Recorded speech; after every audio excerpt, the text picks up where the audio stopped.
La combat papa, la combat maman, la combat parti politique, la combat Amen. Amen. La présidente c'est la fondation Bella. Vision à Bissot, les alaka pour assister la veuve dans l'orphelinat. Amen. Pour ça la carreau déjà. Et choix nangai ya bokola lelo. Ezalaki na côté il y a l'église, il y a l'Isala. CBFC l'Isala. Parce que nous avons un diplôme à l'école l'Isala. Voilà. Alors, quand on a un blé blanc, on a comment maman a kostangana. Et les gens ont réfléchi, pourquoi pas nous avons vers maman pour que nous ayons l'action sociale. Ndenge nzamba ebisi biso alobi soki olie omeli kanisa pe ba veuve na ba orphelin na ye ko kabela bino te mais na ye ko bonzela nde nzambe mais lo on a sepela inongo ba madame Bellevue tango akiti na voiture na ye image on a sur batala ngo mona image mo amateur OK so tala ngo image mo amateur image mo professionnel te tango akiti na voiture toujours accompagné déjà au départ elle s'est biso te que Tokei, beaucoup de gens pas vraiment vivre. C'était pas ça. Aïbisi biso parce que vous avez un me dire Aïbisi biso Tokei beaucoup de gens. Nous sommes arrivés place sur Faito comment abîmer la voiture. On a bateau tous na bango, tous je crois 2, 4, 5 personnes. Abîmer la voiture tranquille.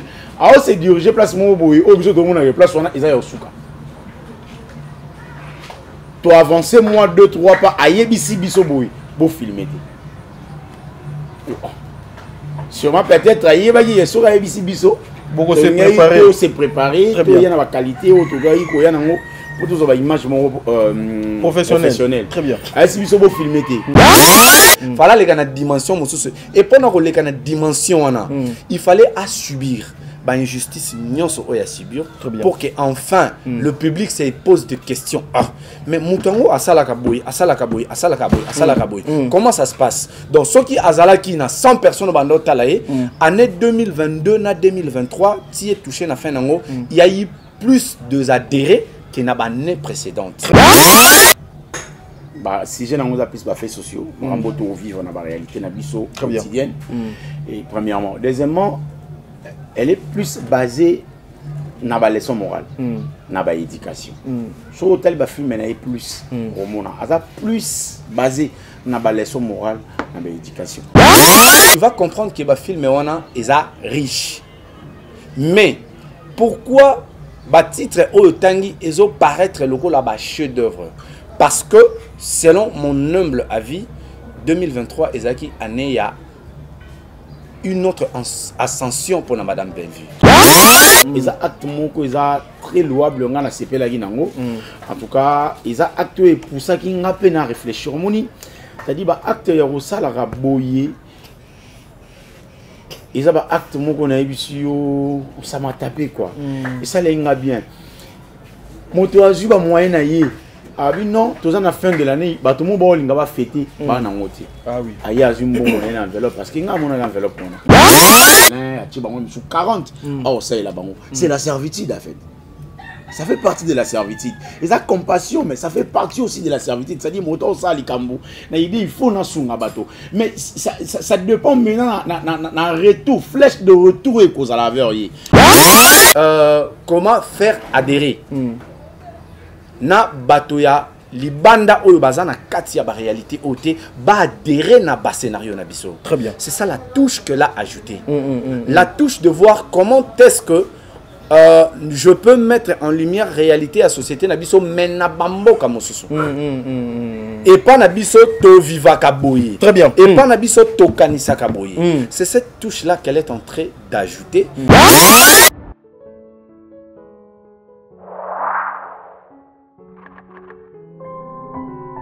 Il y a plus de bonheur à donner qu'à recevoir. Au Félina Vida, ce qu'on a vu, on a la Matthieu 7, comme d'habitude. Bonne année, Noël, et Amour, et ce comme ils sont encore. biso baetola na pays occidentaux toyebi déjà que lero tomonisa déjà baliste oyo bana biso baza nango besoin biloko baa nango besoin. Topense aussi na bana oyo baza na baparent te. Les gens plus récents tâche devant notre vie ezali ya koassiste baorphelin bana oyo bazani baparent ezali na Jacques 1:27. soki okosala yango nzambe akosepela mpe okosepelisa motema na nzambe. kosa congolais olingaka bana orphelinat vida ezobenga yo tosunga bana balia balala bien bamela bien nzambe akopambola akozongisela yo ebele mpona nini oye kosoutenir baorphelin. Na boye toye kosenga na bandeko nyonso na monde entier oyo bayambi biso orphelinat vida na bandako na bino bokanga motema te bosoutenir biso boya na lisomi na bino hésite te tosepelisa bana na biso ensemble na bino na kati orphelinat vida jardin dedans esika wapi nyonso ebanda. Ndenge bana biso bavivaka na ndako ndenge mpe bana ya vida fo bavive. Alors vision na biso ezali kopousser bato mosusu kopousser bato baaider bato donc surtout beaucoup plus bapersone démunies. Bana oyo asala yango na cadre ya business te tosengelaka bango bambongo na babisi te mais na mawa oyo ya moke azozwa na mawa oyo bino susi boza nango mpona kosoutenir bana yango wana nde tozofaire fonctionner eloko oyo. Tomonani le 25 décembre ensemble. Appelle-nous 647 533 43 10. Pour éviter Robenganga, pour éviter Yaka, orphelinat vida, pour passer un moment agréable avec les orphelins. La gloire sera rendue à notre Dieu. So, Merry Christmas and Happy New Year in advance. Please, brethren, I come to you to ask for help. Because as you know, we are getting close to the festival season, especially as we all know Christmas and New Year, kids love it because they're expecting presents from the moms, dads, aunties, uncles, you know, they're expecting to have like a turkey for the dinner for Christmas or New Year, you know, all those things, but there's a child somewhere.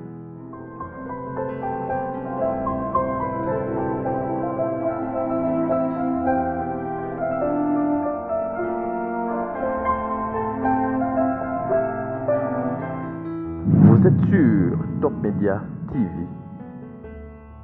Voilà, mesdames et messieurs, Bandeko Balandi, il y a émission au le code de bonne conduite. Bandeko Balandi, il y a Top Media Télévision. Bokolanda pe émission au Nangambu, il y a Top Max. Et bongo pe émission oyo ndeko nangai Dieu merci mon dire ba lobi ba kocha yango pe nangambu ya Kilelo Télévision na tonton Mounou. C'est une façon de vous servir na makambo yo bolinga mingi. C'est une émission oyo ekotikala et pas ya batu ebele. C'est une émission oyo ekozala lokola référence ya ba émission ebele. Nous sommes venus ici pour répondre na ba attente nyonso. Ya bae oyo balingaka musala théâtre to salaka, bae oyo nyonso balingaka musala ya chronique biso to salaka, bae nyonso balingaka Bellevue Kondi, parce que cette émission est causée à la spéciale Bellevue Kondi il y a mois de décembre. Comprenez que nous avons opté à ce que na ba fin il y a année boye toko bana ko projeter ba projet oyo et ko lobela maman Bellevue Kondi lelo to yeli bino émission oyo, c'est une émission oyo eko faire réveiller Batou Ebele pour la makambo Ebele que beaucoup de personnes se posent tant de questions. Maman Bellevue quand dit toujours plus proche il y a Batou Ebele, plus proche il y a ba comédien, plus proche il y a ba ndekonaye Ebele. Certaines personnes ba komi ko tourna, est-ce que Bellevue alingi a se lancer dans le monde politique? Est-ce que Bellevue cherche à abandonner le théâtre et puis abandonner la politique? Bah question na nyonso na ko poser bandeko na ko yamba na plateau na yamba ndeko mundir banandeko yamsi yambe bangonde ba ko accompagner nga na émission oyo poto lukwa moyo to sala émission oyo bien. Et sur cette émission to kozala na ba surprise mi balé. Ba surprise to kozala na yango peut-être mba biloko misu bino si bomonaki biloko misu peut-être nanu bomonaki yango te. Bokomona yango pe awa na Top Media Télévision ainsi que na ba chaîne et corrélé ba information ya makambo tozo ko sala awa. Mais je vous invite tous les Congolais, la communauté congolaise, ba diaspora o nyonso bazali na coin nyonso ya ba mboka boza o boza ba Congolais, o boza ba Congolaise. Il y a une chaîne de télévision qui s'appelle Bellevue TV. Bellevue TV est une chaîne Oyo, ezoko orienter les choses, ezoko éduquer, ezali Jérusalem. Bellevue Télévision ezali référence ya makambo malamu. Au moment où je suis en train de vous parler, il y a un projet, il y a un film Oyo, est déjà disponible dans Bellevue Télévision. Na combo, il y a Servitude. Servitude ezali projet Oyo. Je suis limité ici de vous donner des explications correctes par rapport à projet parce que la vidéo, le film est outil qu'au côté il n'y a pas longtemps. Ah, on a la vidéo extrait justement, il y a la servitude. Et puis, juste après, extrait Oyo, il y a tonton Mondirba, il y a tonton Yams Yambe. C'est pour la toute première fois que Bissomisa se retrouvé na plateau Moko. Pourquoi tu se retrouvé plateau Moko? Vous allez comprendre ça ici. Voilà. Non, big dédicace à vous, Maman Bijou Ketani. Maman, 90%, vous savez combien je vous aime, maman. Un grand merci à toi, Aurélie Mafouka. Mafouka Yaba Aurélie. Un grand merci à toi, Katez. Katez, tu sais combien je t'aime, ma soeur. Un grand merci à maman Zozo, la femme de papa Noé Mavakala Nzinga. Un grand merci à maman Deborah Lubanda, Kilo et ma mère à Calgary. Un grand merci à maman GG Zikani. Un grand merci aussi à Bertin Konde Mongwa propre. Maman Bijou Ketani, merci maman. L'appel de l'autre jour, ça m'a fait essengomo na yebite na exprimer essengo na ndenge nini. Un grand merci na famille Libota Mobimba, président bébé, maman Nathalie Nana Mossi Angelos Karwan, Fatou do Conti, Makia La Kumba, Tata Poefa Pekato, Jenny Beta Industriel, maman Emily Setimayinga, Orphelina Vida, troisième dodana qui senso en tout cas, Erbana Noyo Bazo Fete, Kanisa Pe Bana ya Orphelina Vida, Tindata $1 et vous avez quelque chose de bien. Suivons d'abord l'extrait de notre série Servitude et puis on se retrouve tout justement après une façon et comme on dit Banano Koyams. Merci beaucoup.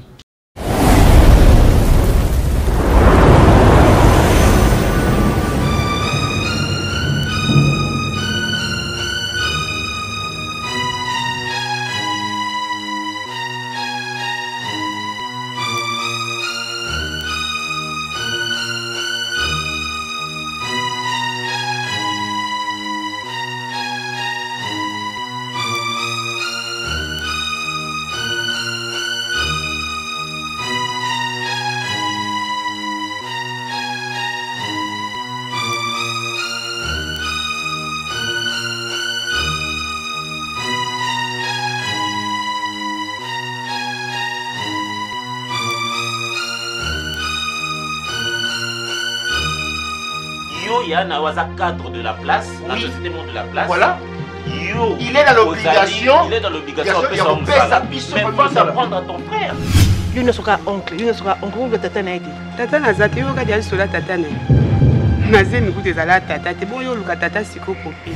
Mais pendant qu'on a envie, la qui ça on peut pas luka ba koma yo neti yo capable ya ko minorir dans alors dans ces cas tant aux alaté ba aux alabie. Non, na sanga. Sanga makolo mwana eza ya kolemba pe ko tala te. Mais siko pour mon sanga pour nyosa isa kete semé.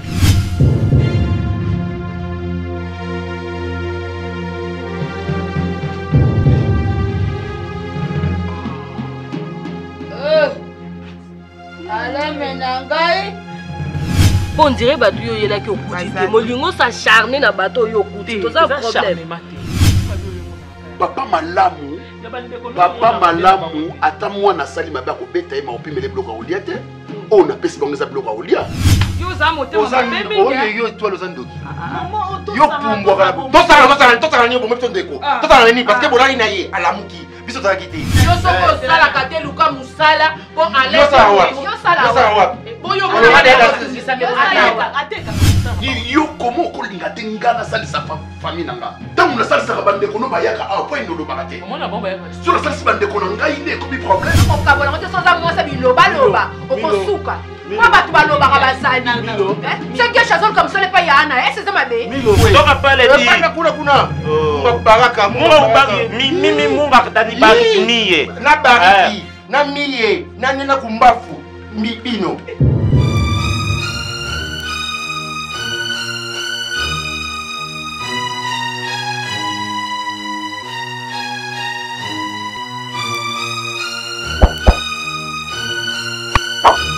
Voilà, mesdames et messieurs, nous sommes de retour hein, sur ces plateaux. Là, c'était l'extrait de votre série La Servitude. Servitude, et ali moko ya projet ya Maman Bellevue Kondi, na kosenga na équipe technique au bazali sima. Na biso kuna ba fongola po ba mona ete plateau na biso ndenge nini o tozali. Tradition ezo obligenga toujours d'être muni ya kokananga et puis 2 verres au tokokabola avec mes 2 amis. Une façon aussi de faire ce travail, une façon de vous informer par rapport à la situation oyo batu ebele bazo kozela par rapport à information obiso tozana yango na droite nanga nazana ndeko Yams Yambe na gauche nangai nazali na ndeko nanga Dieu merci Mundirba mais na kobana nanu nanga mwa ndeko nanga Dieu merci Mundirba na lukana pese mbote po to bande émission na biso. Dieu merci, bonjour. Bonjour à toi Tadi Ngalapa. Bonne santé. Ouais, ça va très bien. Na rythme gaga Yamboka, na rythme à tout ce qui se passe. Merveilleux hein. Ah, merci pareillement et merveilleux na famille Botagnon so balanda biso donc merveilleux. Voilà. Na droite nanga nazana noko Yams Yambe. Ouais. Bonjour Yams. Ouais, bonjour Tadi. Bonjour Nabande Rotuba Otala Bisso. Obazuli Bawa Okuta Bisso. Très bien. Là où vous êtes, je vous salue. Meilleur Venabino tout. Merci na justement Nabino vis-à-vis à mon anniversaire qui était hier. Très bien. Il est très bien en tout cas.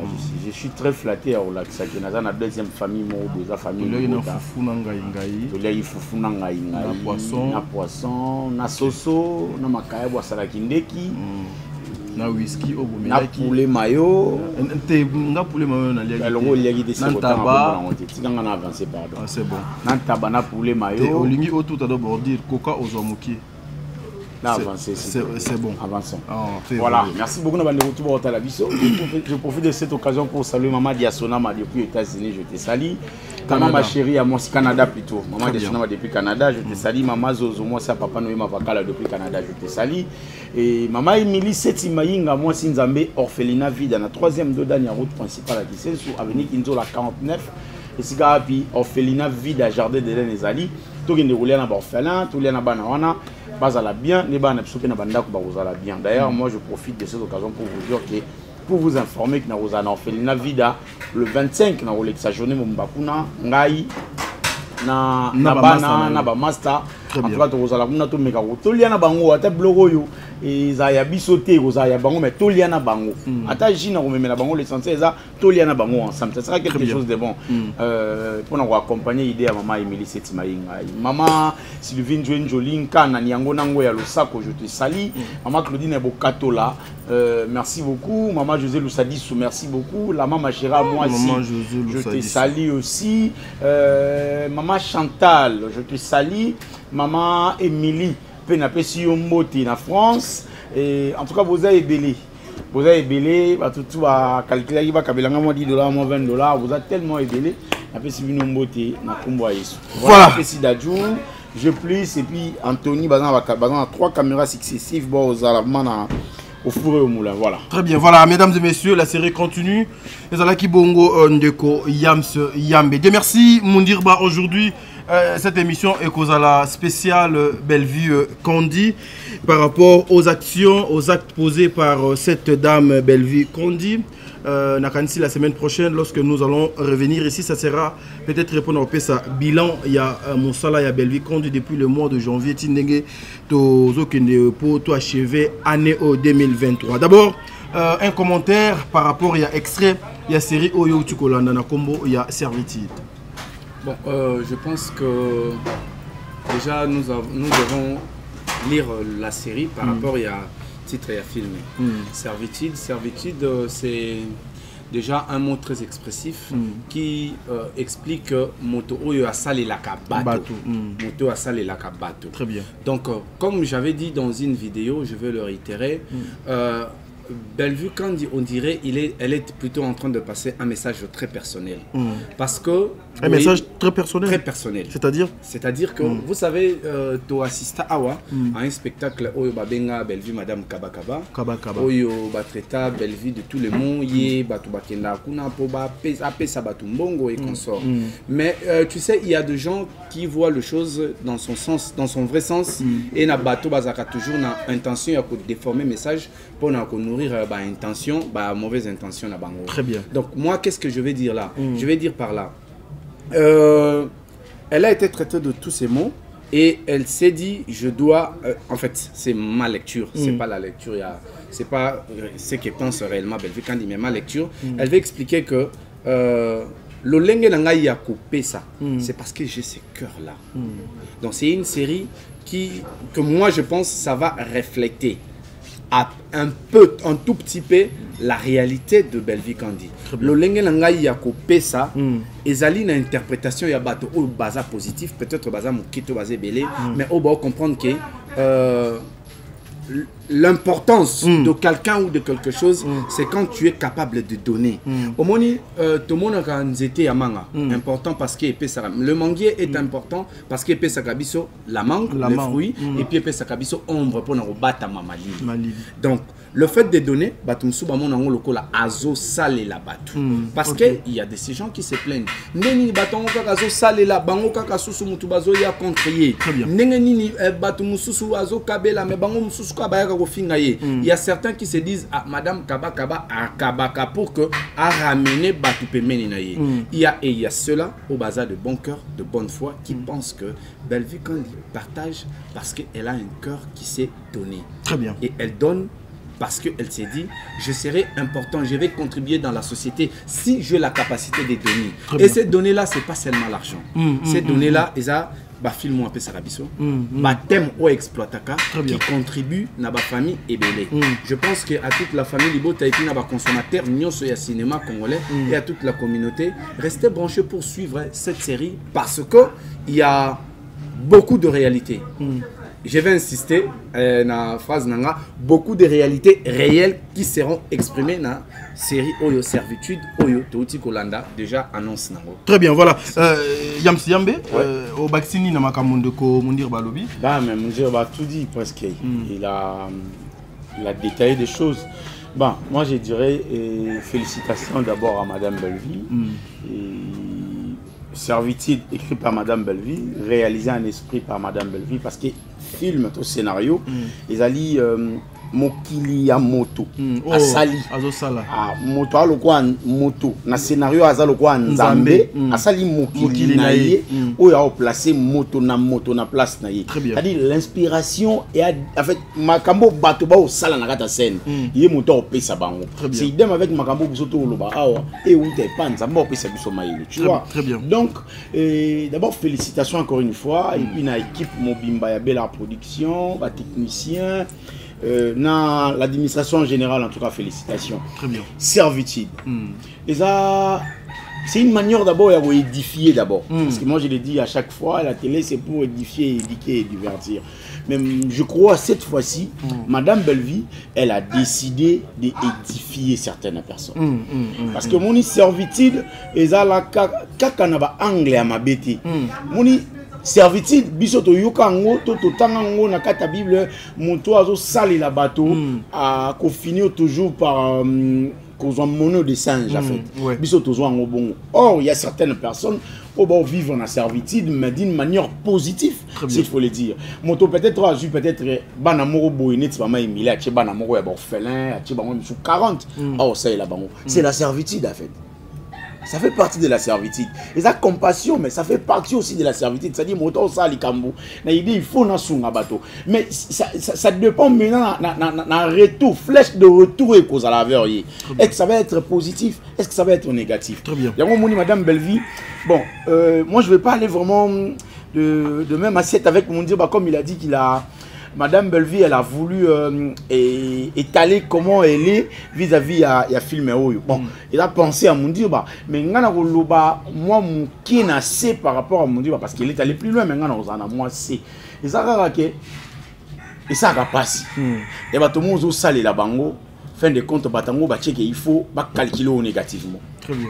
Et puis tant qu'on calculer you négativement, idée na bango ça parce que quand les gens te calculent négativement, t'as dit que personne te trompe, idée na bango e cause à payer yo chamutu na C.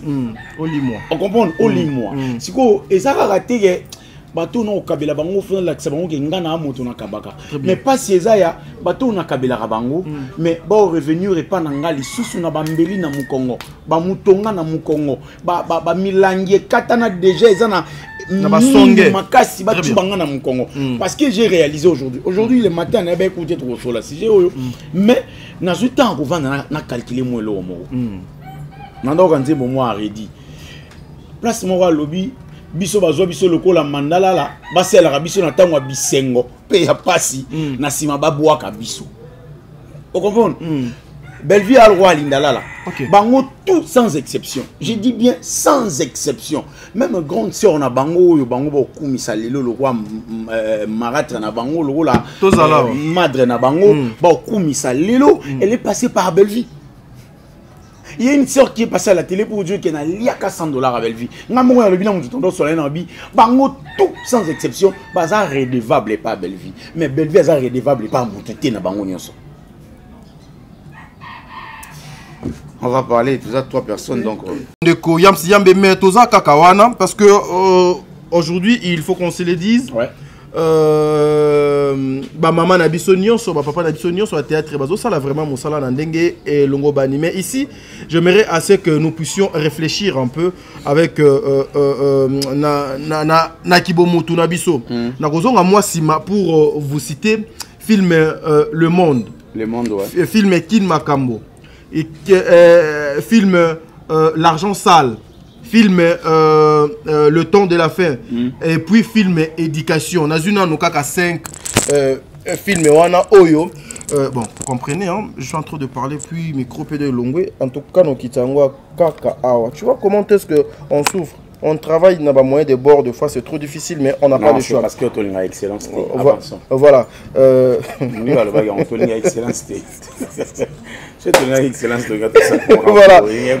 Voilà, donc c'est un peu ça. Et puis, il y a qui t'a dit lata. Na yopo lobi lata. Conséquence, voilà. Supporter. 5 films na cité wana. So tali ba thème na bango le thème exploité. Na société congolaise ozo kopé sango vie nini pe sens nini analyse na yo ekozala nini. Le Monde, L'argent sale, Temps de la fin, Kin Makambo, Éducation, écrit par Maman Bellevue Kondi, diffusé aussi na Bellevue Télévision. D'abord il faut dire que ma film Madame Bellevue aura plus si j'ai un plus fait sociaux, on va vivre dans la réalité na biso quotidienne. Et premièrement, deuxièmement, elle est plus basée dans la leçon morale, dans la éducation. Sur tel film elle est plus plus basée dans la leçon morale, dans l'éducation. C'est-à-dire elle est là toujours pour édifier et éduquer. Elle est toujours là pour édifier et éduquer parce que le film Le Roi Titan de la fin, c'était plus pour édifier le peuple de Dieu. C'est vraiment que tant que tu as rappelé Bible, ça a dit que répentez-vous, Jésus revient bientôt. Mais il faut que nous ayons un film. Et ça, parmi les films, il y a des biso qui a 2000 ans qui est koufa. Il y a un film à Karachika en 97. Si je ne m'abuse pas. Vous comprenez? Karachika, Sali Marambo, biso tant que tout le monde est c'est qui est koufa. Dans 2000 ans, biso tout le monde qui s'est repenti, machin. Dans 2000 ans, Mokilo est sous dans 2000 ans. Donc, ils ont un film. On a vu un film Oyo. Na combo ya Temps de la fin, première partie, première saison, deuxième saison, et bongo ici bateau et belé mitema. Parce qu'il y a eu même des trompettes et Betty Nakati, il y a filmé, il y a eu l'enlèvement, et ça le total rango rare na ba histoire. Ça dit c'était pour édifier. Parlons de éducation première saison.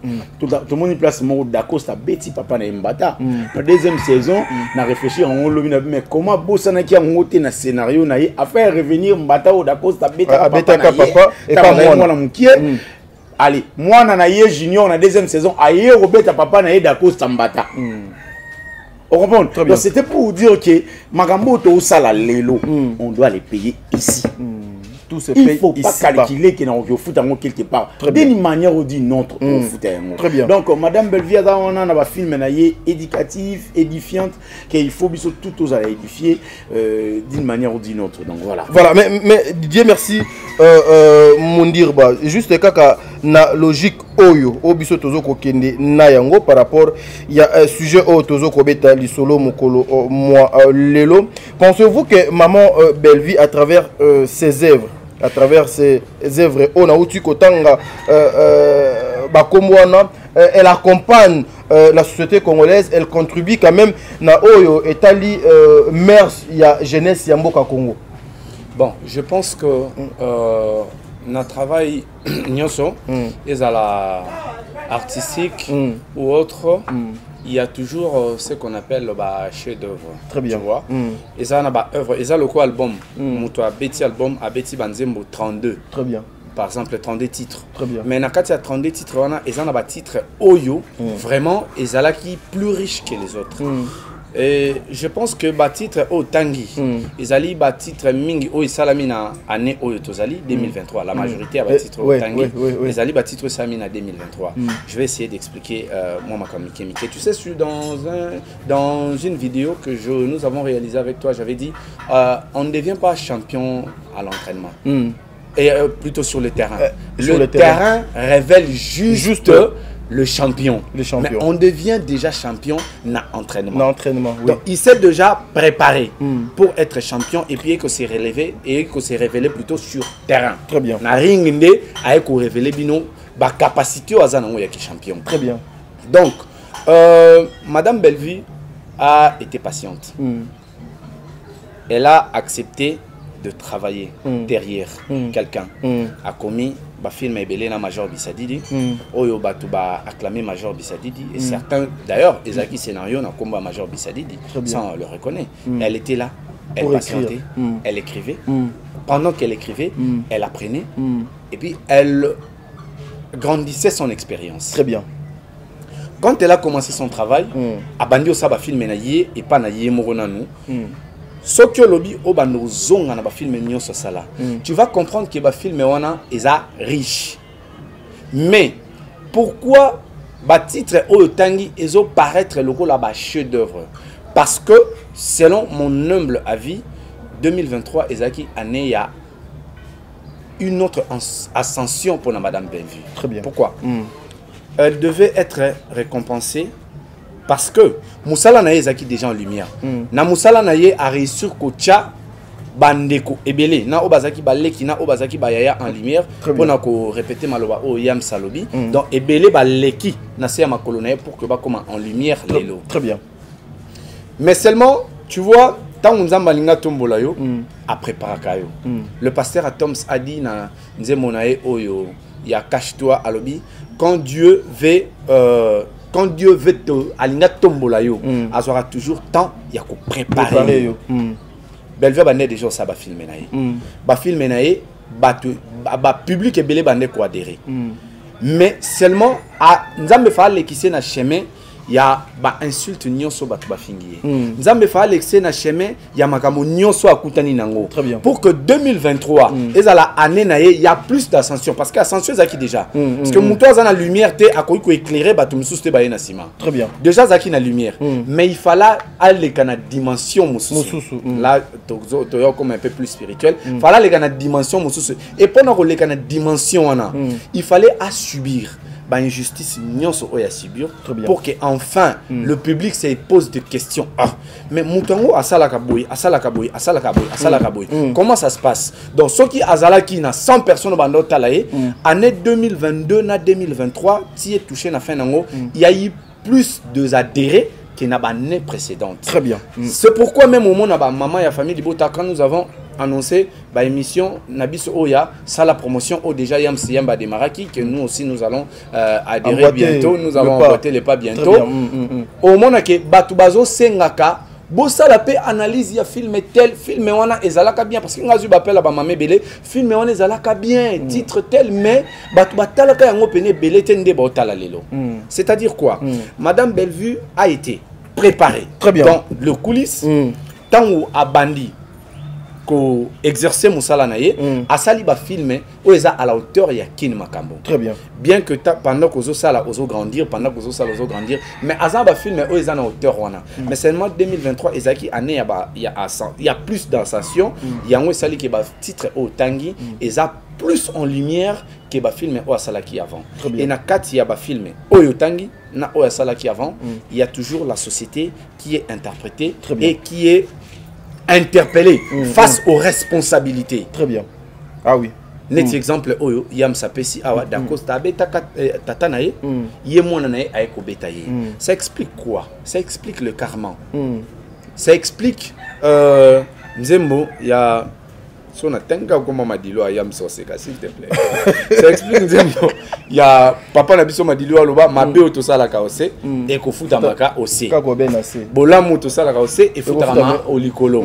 Donc voilà, donc ces karma là existent. Très bien. Na katia film on est en train de nous interpeller. Comportement o to zana ngo sur ba parents na biso. Parce que nous avons toujours des arguments, ça on doit se les dire. Très bien. Na kenda kota la non côté parce qu'il y a zala kaboy. Na kota papa na biso te parce qu'il réagit ça kaboy. Ah oui. Maman na biso nazo ki maye parce qu'il a réagi ça kaboy. Maintenant dans ces films là, on nous rappelle. Très bien. Qui yeba ozo faire subir na l'autre. Prépare-toi pour lobby pour subir yango. Très bien. Oye Nathan de la fin. Nathan de la fin, c'est un film d'ailleurs qui a été très combattu physiquement et spirituellement. Et puis spirituellement, je sais que on a accompagné pendant le tournage Maman Bellevue Batouebele ba yebate, mais elle était sérieusement malade. Mais biso au moins to yebaki yango que elle était combattue d'une manière. Et heureusement que le bon Dieu était justement Pembe Ninaye Alobaki Onyo so Ekoye Langa. Nous continuons le projet jusqu'à la fin. Ah, voilà, merci beaucoup. D'ailleurs, je vais te rappeler le mot confié en plein tournage. Abandon, mais là, d'ailleurs, qui est en plein tournage pour que se remette en forme. En plein tournage, donc, voilà. Prenez le médicament. Temps de la fin, c'est une série vraiment qui a été combattue. Très bien. Sur le plan physique et intellectuel. Parce que ça devait à la fois montrer l'autre face cachée, il y a Mokili. Il y a bateau Tozomona. Très bien. Donc, dans ces chefs-d'œuvre-là, au Tanguy, il y a une interprétation, pour ne pas dire parfaite, mais très correcte de la société que nous vivons aujourd'hui. Très bien. Mais est-ce que, Dieu merci, mon Irba, avec la manière et les façons que Maman Bellevue exploite aujourd'hui, thème Oyo Azoko proposé Bisso, pensez-vous que le théâtre est écotique et garder tradition wana loko là-bas congolais, loko là-bas africain, parce que là j'ai l'impression que Maman Bellevue se lance beaucoup plus na oyo etali société amikota mingi na ba réalité oyo. Est-ce que le théâtre est continuer ko garder tradition nango o biso to ebi ba papa na biso ki tengi sana ba lignée o ba tikela biso? Heureusement, Tanguy Papa Titengesana, tu sais, Papa Titengesana a interprété à son époque la réalité ming au musicien de l'époque pe Noimba. Très bien. Notamment Luambo, notamment Madilou et consorts, notamment Papa Lutumba, Pépé Calé. Pépé Calé. Très bien. Société bande koyemba. Ce qui aux ongles taliba film, il y a ba série, il y a théâtre de chez nous. Tu vas retrouver ces réalités là. Très bien. Le lenge oyo ba boti na biso ba bande ko vivre à l'époque. Très bien. Na makambo bazaki confronté na yango. Donc c'était la tradition de cette société là. Et aujourd'hui na lignée parce que Madame Bellevue Kandi Azali Mone a papé l'ombe, Mone a papé l'ombe, Azali Mone a Chitengesana. Très bien. Elle a dans le sang déjà cet ADN là d'interpréter la société Oyotozali na yango. Très bien. Mais en ajoutant sa petite touche. Voilà. Sa petite touche Oyezali, comment faire adhérer na batoya libanda oyo bazana kati ya ba réalité oté ba adhérer na ba scénario na biso. Très bien. C'est ça la touche que l'a ajouté. La touche de voir comment est-ce que je peux mettre en lumière réalité à société na biso mena bambo kamosusu. Et pas na biso to viva kaboyi. Très bien. Et pas na biso to kanisa kaboyi. C'est cette touche là qu'elle est en train d'ajouter. Tant on a lobaka boy humblement na lobaka, elle n'est pas la seule. Mais je crois et j'estime et les statistiques nous démontrent que c'est elle qui tient le flambeau. Très bien. Voilà, mesdames et messieurs, Yamsi Yambe, yo pose à la comédien, mais lorsque nous regardons ça, pensez-vous que le théâtre congolais gardera toujours sa place avec ce que réalise Madame Bellevue aujourd'hui? Est-ce que ezali ba exploit ya malamu azo ko sala mokolo mikolo pendant exercice musala na? Bah, t'as dit, merci. Avant Madame Bellevue, il y avait le président Elombe. Avant le président Elombe, il y avait M. Chitingisana, paix à son âme. Avant même Madame Bellevue, il y avait des Kassongo, il y avait des... Je crois que c'est une sanité bazaki peut moi belé. Très bien. Et au bazaki bakulu tunaye na musala ango. Les lots y a un monopole. Je crois qu'il a préparé peu relève. Relève, oui. Après je crois qu'il t'aura fait na ba sur na biso Basiana. Déjà baza pembe ne ba oye kola ba Keni aussi bazoya. Ouais. Ba oye kola ndenge ye pa ye kola ki na expérience wa za ki nango. Très bien. Les lots on a ba fruit ya malamu parce que aye kola ki place ya bien. Très bien. Les lots on a ba Keni, on a ba Siana, on a ba Sylvie, ba Maria, tout ça na bango. Donc cela prouve que tous a déjà na relève à bien où ils a préparé. Très bien. En tout cas, là il faut se dire. Tous a déjà na relève à bien où ils a préparé. Très bien. Et puis tous on marambo bien. Très bien. Bon, pour garder standing il y a culture en Mboka na biso, c'est notre culture, nous sommes obligés à garder standing wana. Oyebi na lo barelo ko mona ba émission no sonobi na Mboka na biso to na commercialisation ya culture ya Mboka na biso ti. Oui. Ezate. Ezate. Pour venir que toi na ba sala minene te sala minene to na ngwa mbuka nitira ni showbiz. Showbiz na o bazo sala la biso sala wana. Ko ba benga ngosuka. You arena je crois. Donc sala minene dans un premier temps to na ngwa showbiz. Showbiz, oui. Alors au moment déjà je crois que c'est phénomène sobe, saï, on dit va beta hyper showbiz en bleu au moins bon. Donc s'il faut le dire, on doit faire d'abord le fort et promouvoir la culture. Papa, culture il faut échanger. Oui, ma famille bana au satan banda ni bandili. Na o ba salelo, et na on na culture ivoirienne. Mon monde ba tchemo ba retu, ba tchemo ba touche muso asika. Très bien. Donc comprendre. Tala neti lelo Nathalie ba making of ya Karashika non 6. Nathalie on lobby. Ça n'est pas ba matériel bandé au salela. Na ba vidéo ba no sala au monde que c'était trop amateur. Mais bêta, mais lelo baza kaka na culture nigérien mais ba changer moi ba biloko ba lignée ba timo ba touche parce qu'il y a quand même la commercialisation parce qu'il y a l'industrialisation à cinéma na bango. Très bien. Bango va arriver quand même il y a au charme 200 000, 300 000, 400 000, 500 000. Vous comprenez? Avec le peu qu'elle gagne Madame Bellevue, il y a peut-être 3 000 ou 4 000 naïe pour na chan na film moko. Bon, ils ont bon belé na culture na théâtre na biso lelo parce que to kitaki na théâtre comment être na $600. Et comment être na $300. Il y a des fois. Théâtre combien à niveau il y a mongo Madame Bellevue pèse sa bateau ba comédien le caché et comment qui déjà production bon à pièce bon à film où il y a tout ça lelo. Donc ezo la qui ça que on a besoin culture en bon na biso ebima mais ngelo no linga to comme on a commercialisation na biso avec au-delà il y a YouTube to teka yango na ba plateforme nyonso au-delà ya ba plateforme to teka yango na ba communauté mususu papa il y a l'industrialisation il y a ba indien il y a culture na bango toujours ba vaidei awa lelo yo film na bango vaidei ndi pesi bango makasi ya kokota lelo na kata Canal Plus bana easy na bango. Très bien. Zi magique plutôt.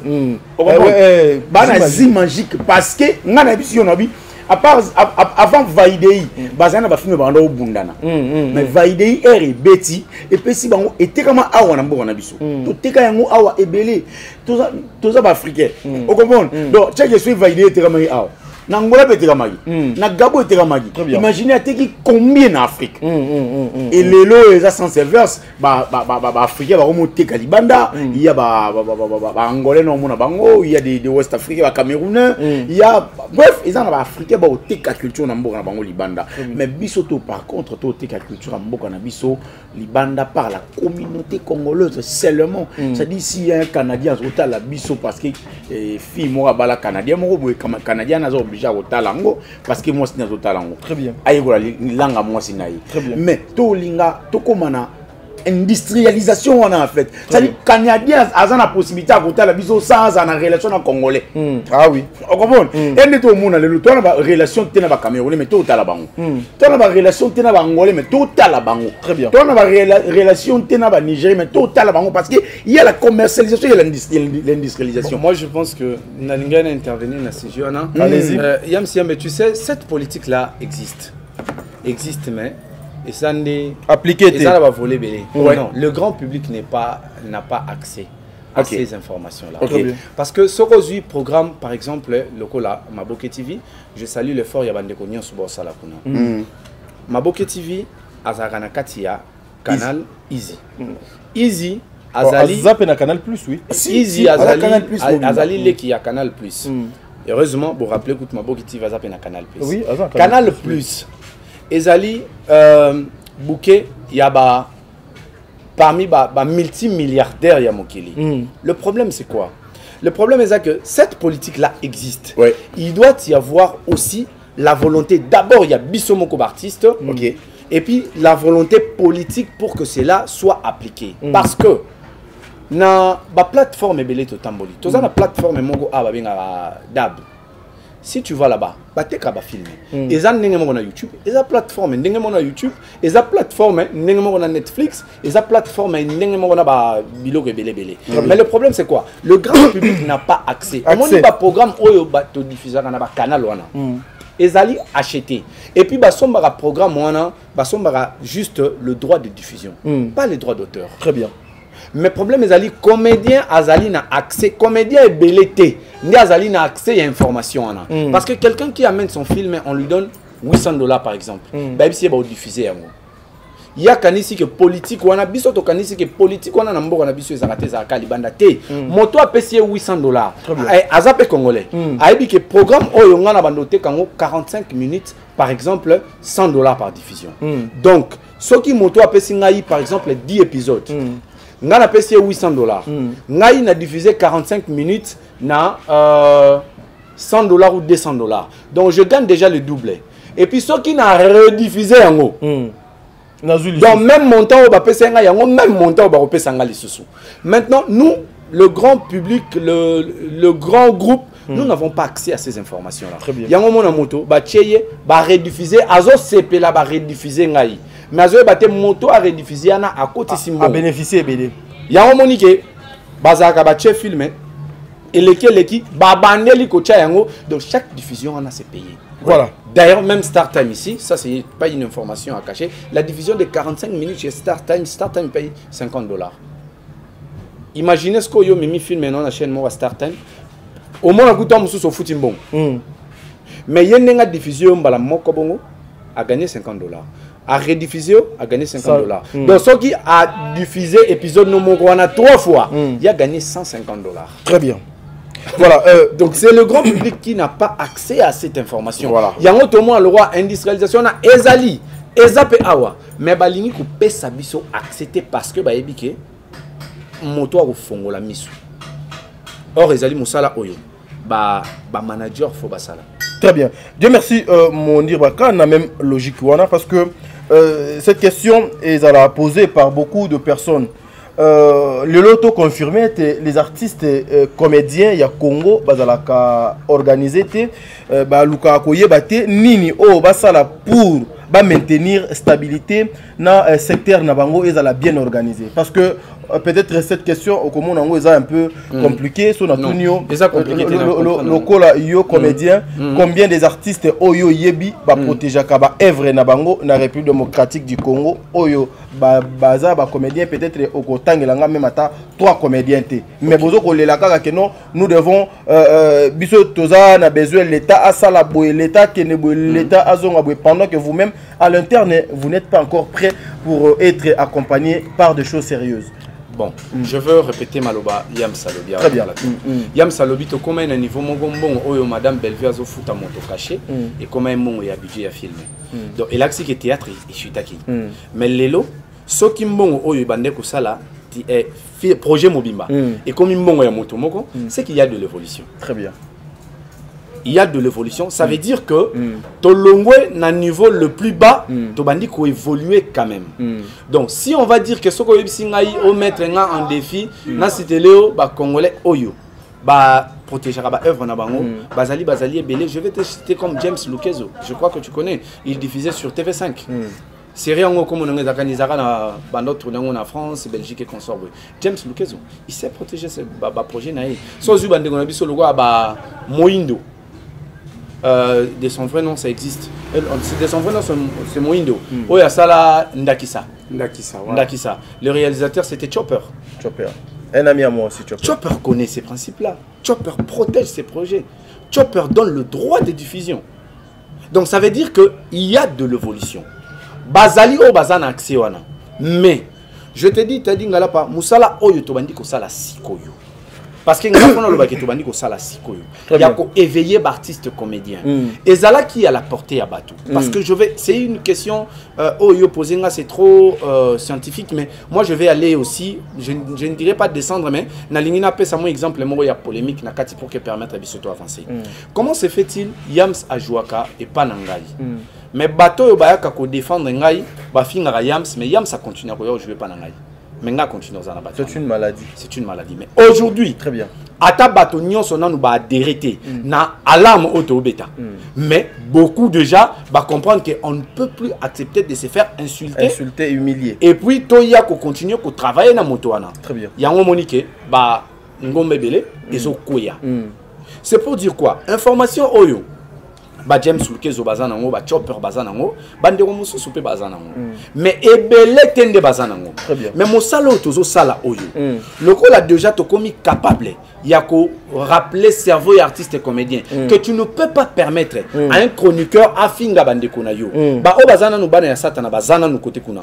Mais ba oyo quand même bazo lamuka ba komi éveillé que moto akoki ko sakana na bisoté. C'est de la même façon. Nous devons faire maintenant la promotion pour que artiste comédien a comprendre que œuvre nangai il faut à la vendable et sur ce il faut à la paix à la hauteur il y a le lingue oyo lingue batoba consommer yango. Parce que moi je vais donner un exemple. Moi j'ai fait j'ai réalisé une série comme on a zalaki la tradition mongo. Tradition mongo. Oui. Tradition mongo. Cette série là a été diffusée en Côte d'Ivoire. Et c'est un Congolais qui m'appelle parce que à côté na labo le quoi bazoki on a YouTube numéro nangé alaki ta bazu yango ba modifier ba recadrer pour que ba diffuser yango ayeko benga ngai na écoute en plein tournage moko ayebisi ngai en tout cas d'abord je dois te dire la vérité, moi je suis en contact avec une chaîne ivoirienne que je travaille, nous avons diffusé série na yoana tradition sexuelle mais nous voulons payer pour ça et nous voulons à ce que financer pour que on continue l'épisode Moussoussou. Très bien. Mais il y avait une réalité où ça là qui est contraint et aboutir. C'est pour dire quoi? Il y a aussi problème PA langue. Il y a aussi question il y a langue où tozo celle là moussala yango pour que bande comme Moussoussou va consommer. Très bien. Tu vois, on peut mettre cette politique en place. Oui. Mais lobe za la baka exception le roi ba film o film to linga mingi wana zakani ya bande kona ba lobate wana ba chaka ba apocalypto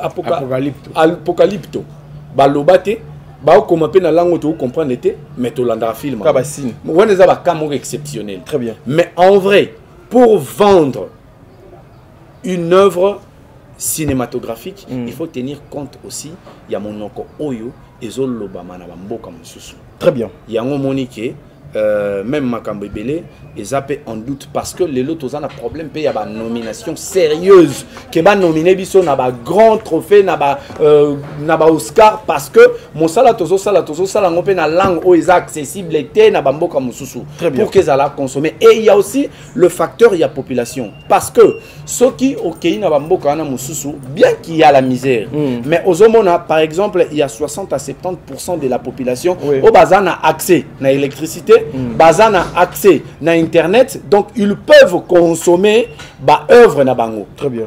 Biso sikoyo ezali population moké oyo donc d'abord bazan a électricité en permanence bazan a accès na technologie parce que déjà l'électricité ezali signe ya développement. Très bien. Internet ezali signe ya développement donc population ezali moké bazan a accès c'est pourquoi aussi nous souffrons. Il faut toujours pas qu'on marteler biso ba comédien ba biso mo photo bongisa et ça leleli. ezala pe eza ebele pa na bino langue pe et puis population pas en difficulté à consommer parce que moto a besoin somba lipa ozo zela acha méga pour qu'atali là-haut œuvre na yo il y a 45 minutes faut comprendre il faut ta la facteur voilà merci mesdames et messieurs à tozo nganzela machine cette fois-ci Dadju beaucoup pesa biso élément oyo nous sommes surpris de voir madame Bellevue toke ko surprendre elle a l'habitude de le faire et cette fois-ci elle est allée finir l'année 2023 avec ba maman veuve oyo bazwami bongo na paroisse paroisse en nini encore bino basala les sala voilà la paroisse les sala mais voilà kangi les sala non bango na bango donc paroisse les sala avec ba maman il y a lingomba wana ba maman veuve j'ai été touché par makambo bino bozo linga bolanda awa suivons d'abord ça et puis on se retrouve tout justement après merci beaucoup.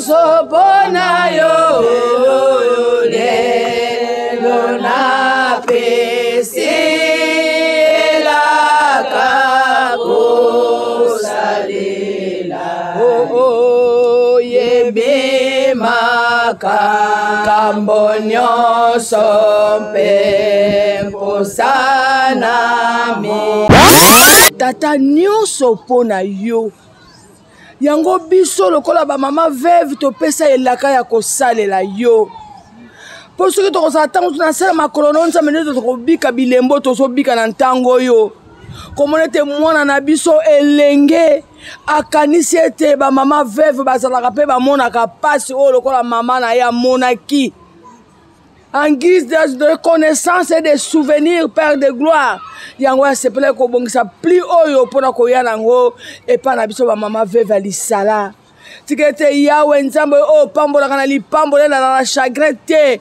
o pambola elenge o pe équipe ne mobimba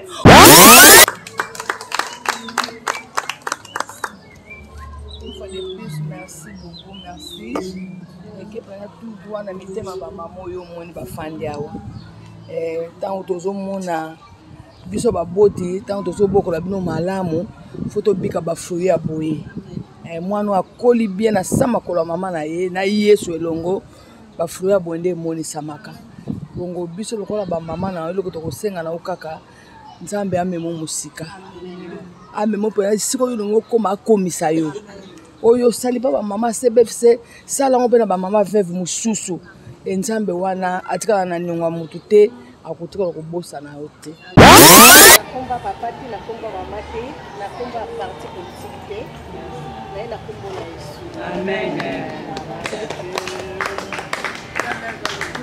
amen naza présidente ya fondation Bella vision na biso ezalaka koassiste la veuve na baorphelin kosala yango déjà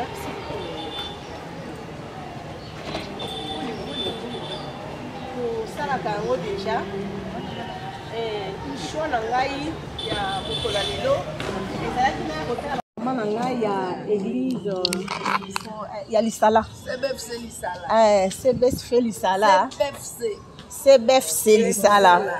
parce que nga nazwi diplôme awa na école lisala awa voilà alors tant nazali na blé blanc na mona comment ba mama bondaki kosangana et lelo na fandi na réfléchir nga bino pourquoi pas nazonga vers ba mama wana pour que nasala action sociale na ngai ndenge nzamba ebisi biso alobi soki olie omeli kanisa pe ba veuve na ba orphelin na ye kokabela bino te mais na ye kobonzela nde nzambe à travers bino vraiment nazozwa bino tam mulai te ngai na équipe na ngai nasepelaki na remettre bino justement eloko ya moki ko permettre bino pe bomela mai na moi eloko.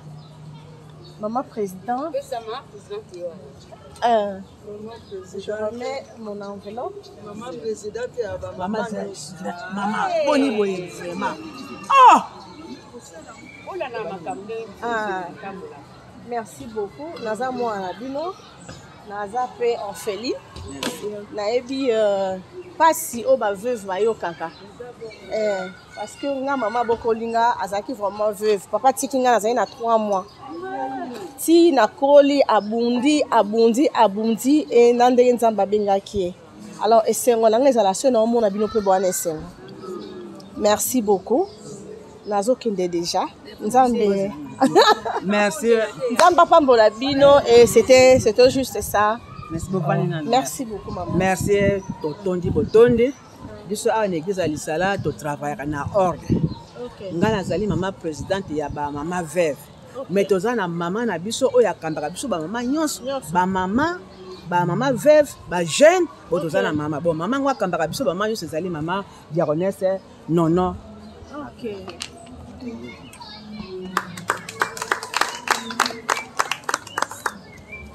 Une fois de plus, merci beaucoup, merci. Et que pendant tout droit, on a mis ma maman, yo moni ba fandi awa. Tant tozo mona biso ba boti, tant tozo boko la bino malamu, photo bika ba fruit ya boye. Moi no akoli bien na sama kola mama na ye, na yesu elongo ba fruit ya bonde moni samaka. Bongo biso lokola ba mama na eloko to kosenga na okaka. Nzambe amemo musika. Amemo pe siko yo ngo koma komisa yo. Oyo sali ba mama CBFC sala ngo na ba mama veuve mususu. Nzambe wana atikala na nyongwa mutu te akutika ko bosa na yote. Merci tika to bondela nzambe. Nyosopo Totelemia Nyosopona yo ya Yesu Nyosopona yo lelo na pesela kakosalela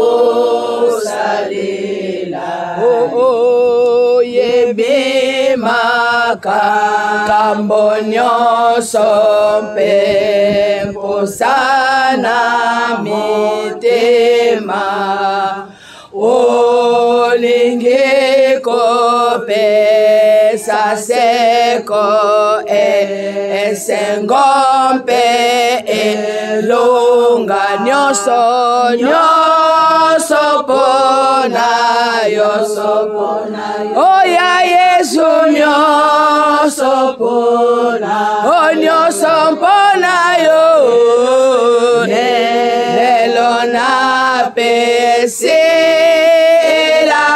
kakosalela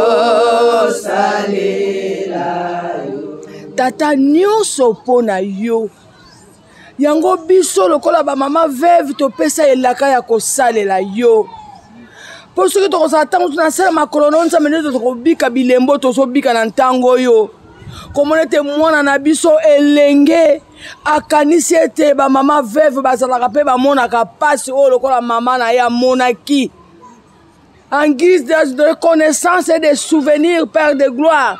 Yango ya sepele ko bongisa pli oyo pona ko ya nango epa na biso ba mama veuve alisala. Tikete yawe nzambe o pambola kana li pambola na chagrin te o pambola elenge o pe équipe ne mobimba o mema yo mosika au Père de gloire o suka za posa koma na yo elongwa ko koma pe yawe na yo elongwa ko sala de grandes choses parce que oza nzambe makambo ya minene. Merci pour na acte oyo tikete li pamboli na nzambe enoko lokola mvula na bomoi na ye sasa ipe lobiko na lobiko na kombo na Yesu amen. Amen. Merci.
Voilà, mesdames et messieurs, nous sommes de retour sur ce plateau. Yam si yo fongola na coca moi bien. Fongola ngona nini wana.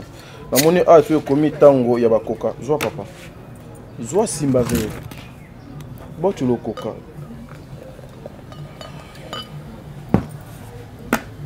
Ma to me kanan.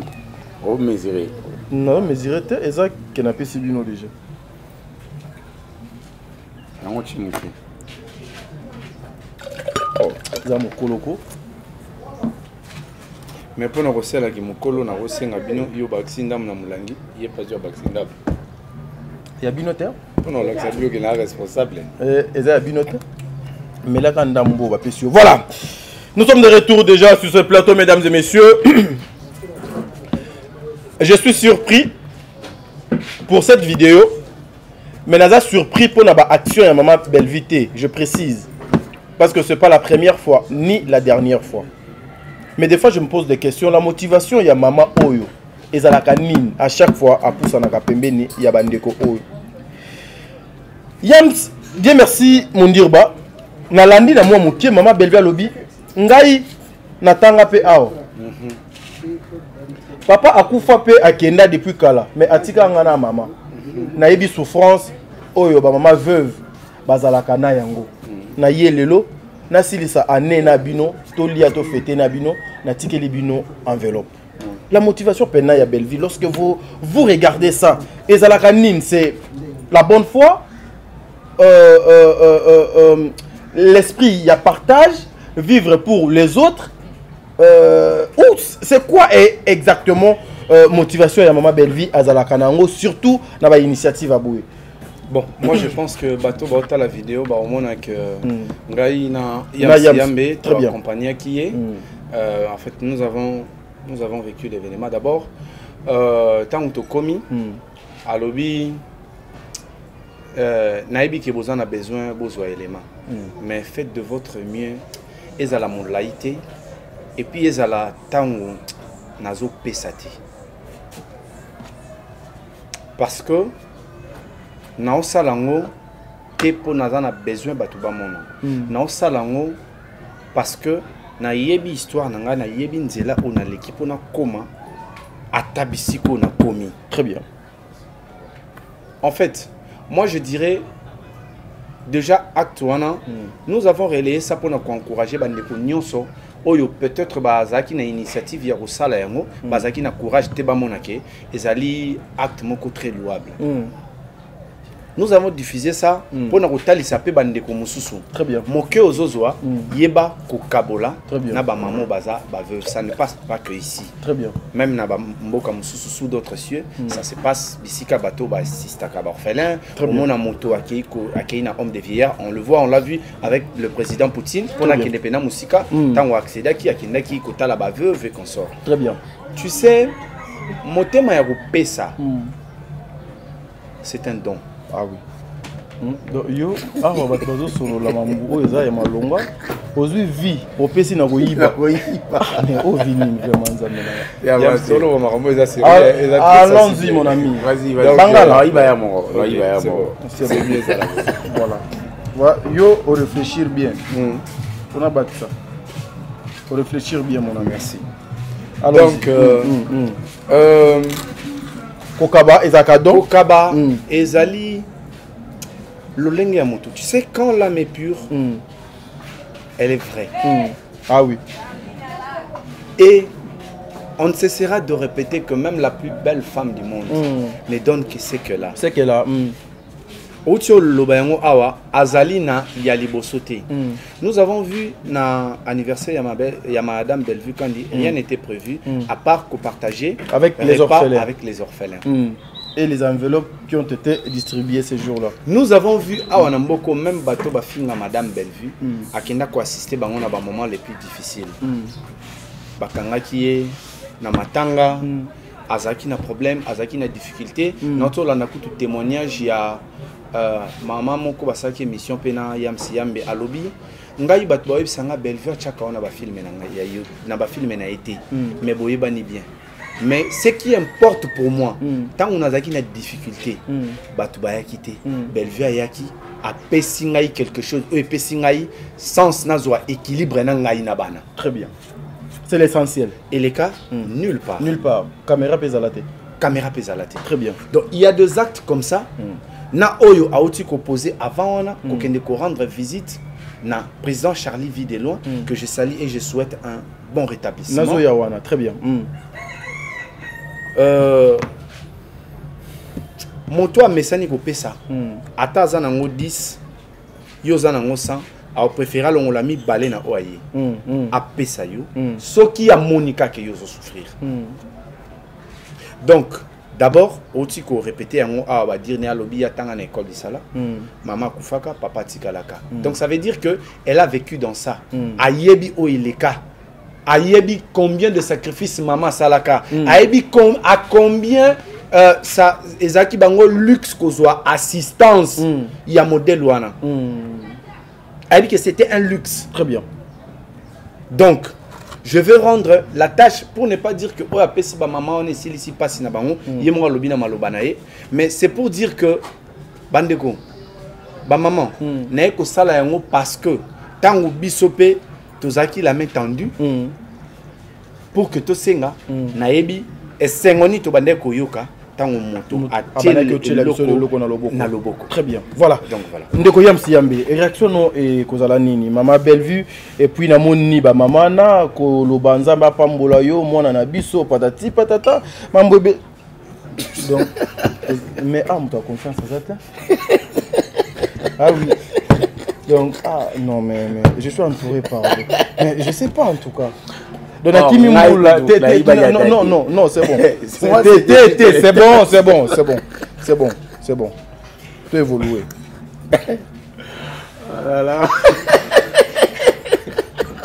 Non, mais la monnaie place à bien car il est belé. Mais y'a ça quoi confiance Cécilie. Ah ok. Ta place de Chisinga Coca. Yamsi Yambe, aujourd'hui. Hier même, il y a ceux qui pensaient que Madame Bellevue voulait kokota na monde politique pour aluka moyen, à comme maman honorable, aluka pe abakisa na oye do azalaka nango. Mais jusque là nous avons compris que ezali ba ambition politique te que o maman Bellevue azanango pour na ndenge akenda akota la batte. Tout ça, elle est fait avec quelle motivation? Yo mutu ozalaki wana Mokolongo bo accompagner qui maman Bellevue. Sa motivation était quoi? Bosola kinini avant boko ma place wana ndenge boko maki. Bon, est-ce que d'abord bokene ki wana pour accompagner maman Bellevue bosa la vidéo ou bokene ki pour accompagner maman Bellevue lokola équipe na ye oyo akoaki ko kenepe na bango placement parce que il faut qu'on se le dise Bellevue c'est difficile aujourd'hui qu'elle se déplace seule et ça impossible. Il faut seulement qu'elle la accompagner. Bon, on a eu d'abord le mot. Mon toit outil n'a pas si là il va passer à Baninga. Très bien. Tu vois, Madame Bellevue a alors le mot place wana et tout à kinga lobby ngai be natanga awa na complexe scolaire lui sala. D'ailleurs, papa akufa atika ngai na 2 ans. Tu vois, papa Koufi Atikinga na 2 ans, maman tika la veuve. Et maman on a tika la veuve, atika la rose mobali musuté, nandenga boko libiso, nandenge lelo, azali souté. Très bien. Azali ki face à maman veuve, il y a Lisala. Aibisi bango lobby, na yé ko pesa binoté pour na la ki sabino ke na ko pesa bino. Mais na yé ko pesa nde nzambe à travers Bino. À travers Bino. Parce que la Bible a dit il est le père des orphelins et le mari de veuve. Vous comprenez? Comment méditer Bible mais moyibi akoko zotika te nga yibite. Très bien. Conscience na yo. T'es conscience na yo. T'es na bato bazota la biso. Conscience na yo. Faut reconnaître. Oui. Yaza moyibi o ayebisa ki Yesu. La yibi. Mais tango okota na bokoti na yo. Parce que baza moyibi o ayebisa Yesu ga yeba tiki boyinde. Donc on est dans l'infraction. Allons-y, merci. Donc c'est pour dire que Abisi Bango lobby Nzamba Nzamba ba veuve na ba orphelin. Très bien. Ma maman veuve, bazaki wana. T'as dit c'est pas facile ya la maman veuve. C'est pas facile. Et surtout na ba maman veuve, tu sais comment ça se passe. Surtout dans la fin, il y a bamboula boué. Tu sais comment ça fait quand tu es orphelin, orpheline de père et de mère en même temps, soit de mère ou vivre en femme veuve. Elle se bat et puis elle dit que dans son mobilité, dans la fidélité, dans la mobile à Koufa, tinde na okende. Très bien. Mais là on a sepelé il n'ont pas madame Bellevue. Tant on quitter la voiture na ye, image on a sur la bataille on monte les images moïse amateur. OK. Sur tali on les images moïse amateur. Ils a image moro professionnel. Tant on quitter la voiture toujours accompagné. Déjà au départ elle s'est bisoté que to kei boki oti quand pas ba maman vivre. C'était pas ça. Aïbisi biso parce que vous avez un me dire Aïbisi biso Tokebo Yotikanga. Nous sommes arrivés place sur Faito comment abîmé la voiture. On a bateau Tozaki na bango, Tozaki je crois 2, 4, 5 personnes. Abîmé la voiture tranquille. Alors c'est dirigé place mon boy, au biso tout le monde a place on a Isaïe Osuka. Tu avancer moi 2 3 pas Aïbisi biso boy, beau filmer. Sûrement peut-être il y a sur ABC biso beaucoup se préparer il y a la qualité au tout gars il y a nango pour tous les images professionnelles très bien ABC biso beau filmer et du coup accueilli ba maman bazaki wana ba yambiye to yambiyo mwana biso abandi solo na bonda solo li wana na suka misa enveloppe moko on a monaki ya chocolat apesi pas ya maman présidente adjointe à bongo enveloppe ngo apprécié par maman présidente wazaki maman Moura Mouindo wana donc apprécié maman Clémence a été prié en aïe très bien ni ba sambelaki pona moi na bango eza acte moko eza très louable nga na sepelaki nango en tout cas eza acte et pour ça qui nga peine à réfléchir moni c'est-à-dire ba acte ya rosala ra boyer ils ont un acte mon qu'on a eu ça m'a tapé quoi et ça les nga bien moto azuba moyen aïe ah oui non tous en la fin de l'année bah tout le monde il va fêter bah na ngoti ah oui aïe azum bon moyen enveloppe parce que nga mon enveloppe na ko estimer te bon vous avez na 4 mais enveloppe na mon aïe c'était quand même costaud et là enveloppe oh madame Bellevue on tu là $10 peut-être $100 dans enveloppe très bien les enveloppes moi qui costaud il parle ba maman veuve ba solina bango ba silisi et puis les actes mon qu'on a vu sur bana ba maman wana ba orphelin ba olia la wana très bien on comprend mon instant mon nini bana ya ba orphelin bana bon baza ba orphelin mon côté baza ba orphelin o bazali peut-être baza m sous c'est pas maman Clémence baza m sous 9 parce que maman a besoin kala évidemment ba ndeko bota ba maman adjointe m sous baza 9 côté baza m sous 11 côté baza m sous 4 5 très bien bango pe kuna emso kebite baza pe na bakoko na bango pe emso pe ya ba orphelin na ba orpheline emso mwana ya kufa tikila ba koko tu imagines donc allié si ba veuve en même temps allié si na ba orphelin très bien et ça acte mon éviter comment imaginer qu'il y a tant on a relié ça ba orphelin ils a bien mais moi je préfère mieux n'aller ça coûte le sous ba veuve et na boya ba orphelin mais plus ba veuve parce que ba veuve baza bango monter baza ba veuve na ba orphelin très bien mais yamsi yambe kaka wana na logique wana ndeko mundirba na kanisi kuna déjà bazo signaler biso photo chité ndeko mundirba auti koloba eloko moko wa a glissé combo ya mpaka vidéo mais les gens fustigent les images et les qui na télévision, les gens se disent mais comment Bellevue pour aller voir son frère, il faut amema équipe naie pour qu'il ne filmer vidéo loin pour y à queta la vidéo loin. Au moins peut-être que wana et l'autre zali mabe makasi. Yo na na ibsolo. Yamsi yam. So madame Bellevue ayeba ki ke place na okende.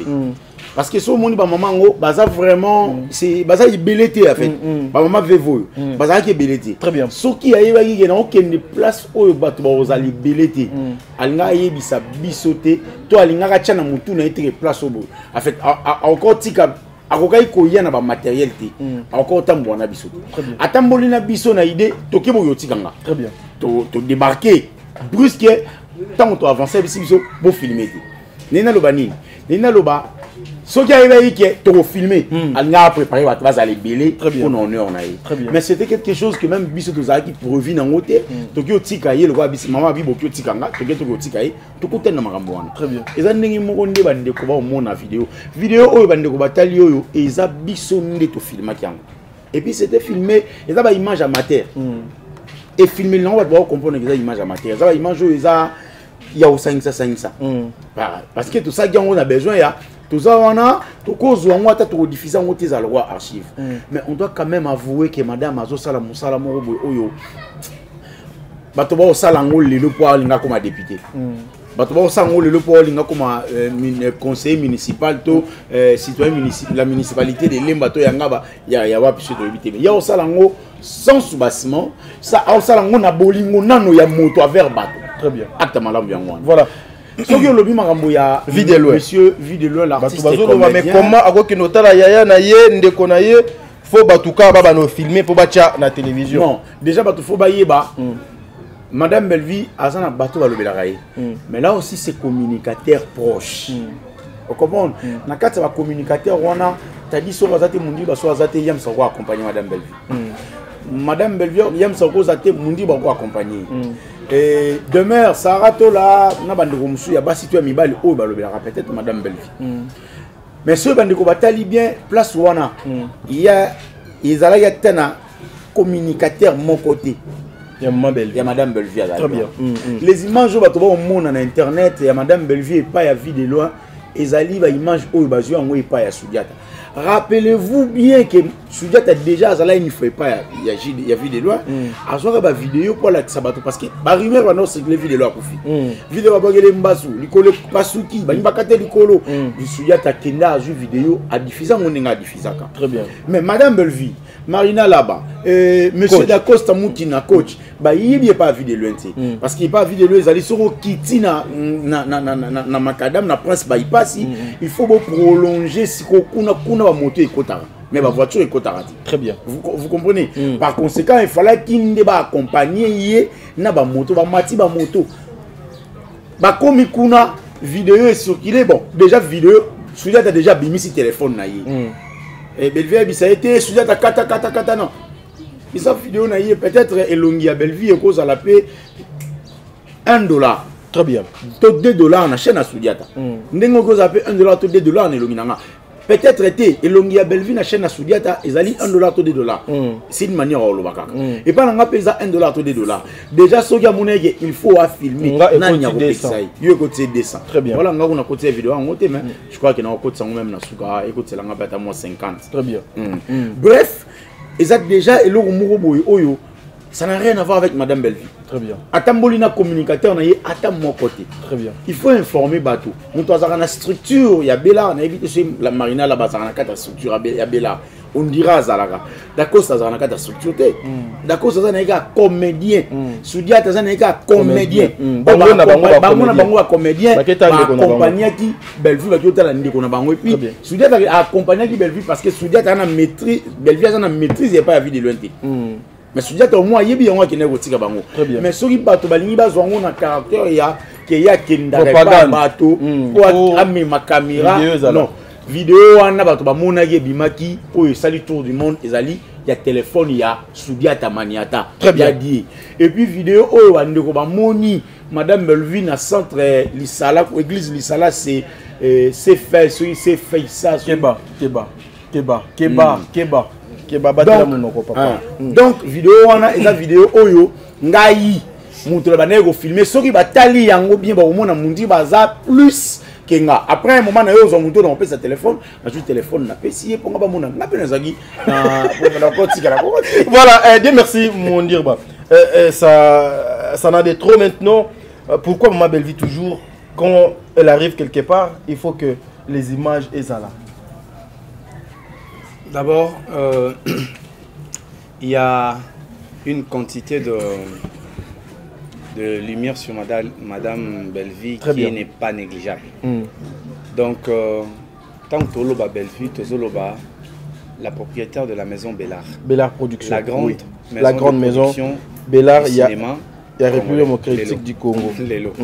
Donc, Bissika Zali s'est déplacé. Il faut s'attendre que ceux qui ont mis équipe, équipe hollandaise, équipe hollandaise, tu es en train de filmer parce que Bazala Bazakina Madame Bellevue. Très bien. Il y a des Sundiata Azali Ene Nabiso, Azali Star Yamboka Oyo. Très bien. A estimé que l'œuvre Oyo Ndekonaye Bellevue a posé, ils ont mérité. Bande Komusu Batala pour interpeller Bango, vu de loin Azali maladie. Attaque Koya Nambongote, Yaka Talaye. Physique. Yaka rendre visite. Kozélate, Akoma, Azalate, pour que l'obo Yaka Talaye. Très bien. Moi je pense que Moto Azo Tala, Azo Mona Vero, Isa Katikati, à l'obi à moitié plein. Ezali Moto Oyo, Azo encouragé le fait que.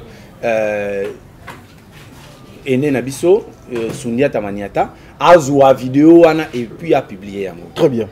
Moto Azomona pena vers les à moitié plein. Mais moto Azali Komona vers les à katikati à moitié vide. Abani volukaba faille. Mais moi je pense que ba discours éthique la bango. Très bien. Ba acte éthique la biso. Très bien, c'est bien réfléchi. Bien réfléchi mon ami. Tira Buzoba. Donc on a réfléchi bien. Mabé. Yo moto ce qui y a ibi yo moto donc on peut ça qui makasi idée wana ça venait de toi voilà. Oh papa oh vini nzambe na ngai. Nous voulons conclure avec cette émission. Seconde il y a message ya vie de loin na pesa Yams Maloba 1 minute mundir ba 1 minute poto kabwana awa. Merci beaucoup. Nana yeba nde no so boye mon kono za bo mo ete bolé la ngane ni il chali ozanani kita excusez on va prendre une te tika ko ba yive tika bo ya ma tika mon kono za te bolé la ngane ndenge nini amaboko ensemble bana nanga bo vivre na bango ndenge nini na maboko ensemble. Voilà, de retour sur ce plateau, mesdames et messieurs. Yams Yambe, na 1 minute, pardon, pour dépasser vraiment ba minute ba tchela kibiso maloba ya vie de loin pas si beau. De leçon na kufi bino ba comédien bolé la ndenge nini. Bana nanga bo fanda na bango ndenge nini.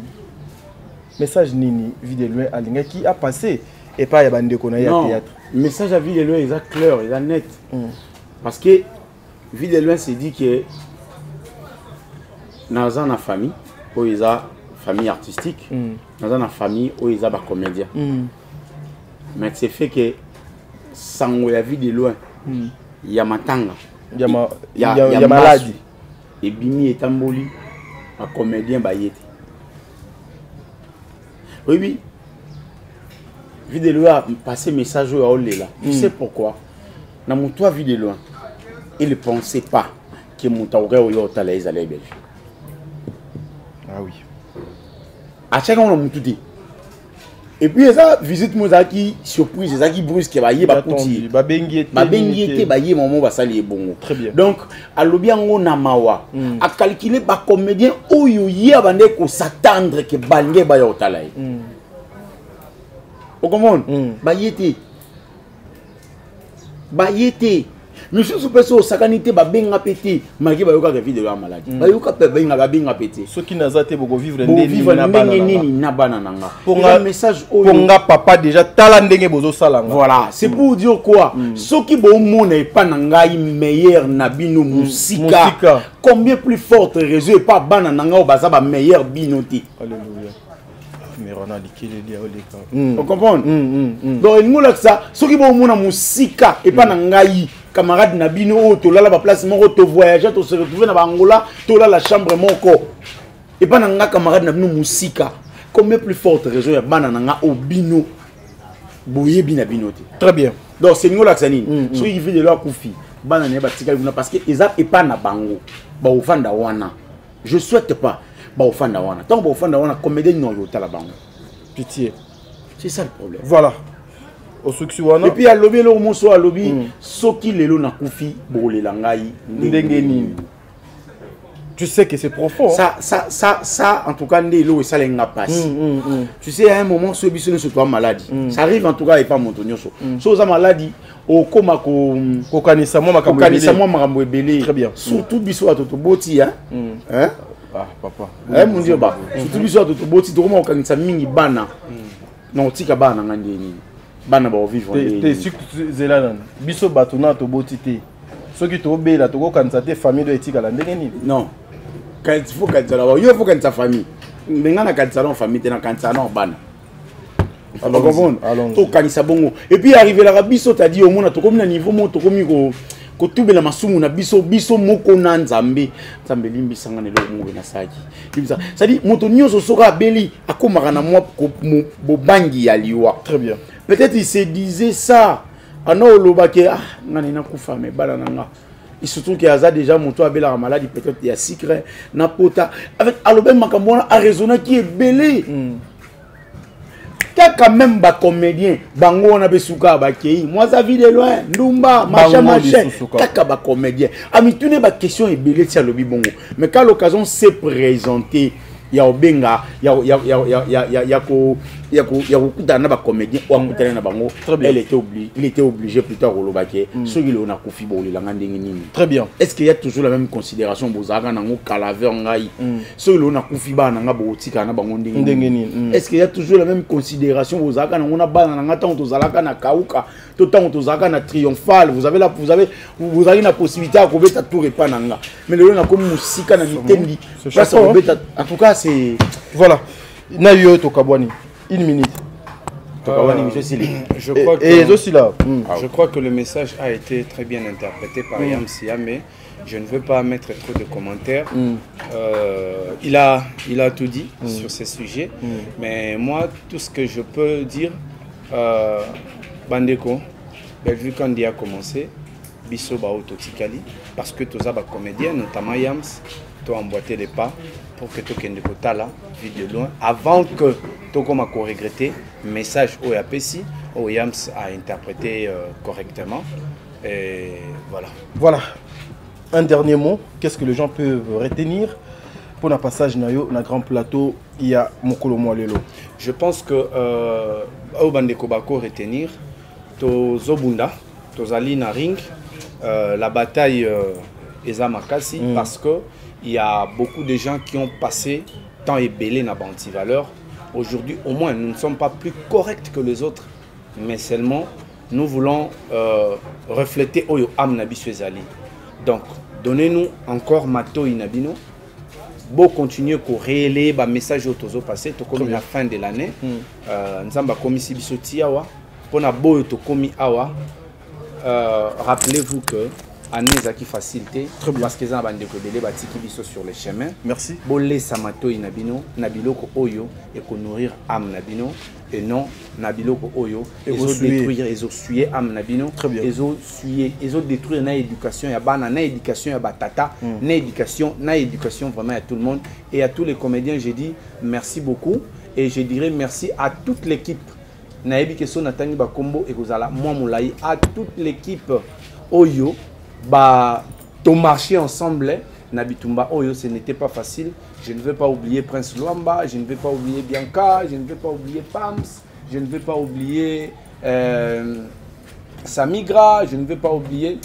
Ah, Mamoulouba, bon, je ne veux pas oublier Mamoulouba, je ne veux pas oublier Bandegonio Sona, Natangi Bakomono, Saratola, Maman de Mère, Saratola, Jemima Ibele. Vraiment, ce n'est pas un travail facile. Même si tu as commis au moins te faire taire moi déjà, Baminoko Ebele. Merci. Donc, on reste ensemble pour l'année prochaine. Merci. Et on vous promet l'émission Ondegoyam Siyam Basalaka. Bientôt là nous allons adhérer tout ça la promotion pour que tu aies partagé un grand sujet à film et Nabiso. Très bien. Yams, voilà. 1 minute pardon pour Tokabwana. Parce que bon 1 minute. Voilà, merci. Mesdames et messieurs, nous sommes arrivés à la fin de notre émission Ozalaki présentée par Tadingalapa et puis c'est 1 minute non on a le 8. Non mais au lobby 1 minute. Quand on a 1 minute. Quand il doit le dire voilà. Voilà, un grand merci d'avoir dit retour à Talibiso et Tadi Galapa. Lobby au le calelo. Et monsieur Zili. Kata wa caméra.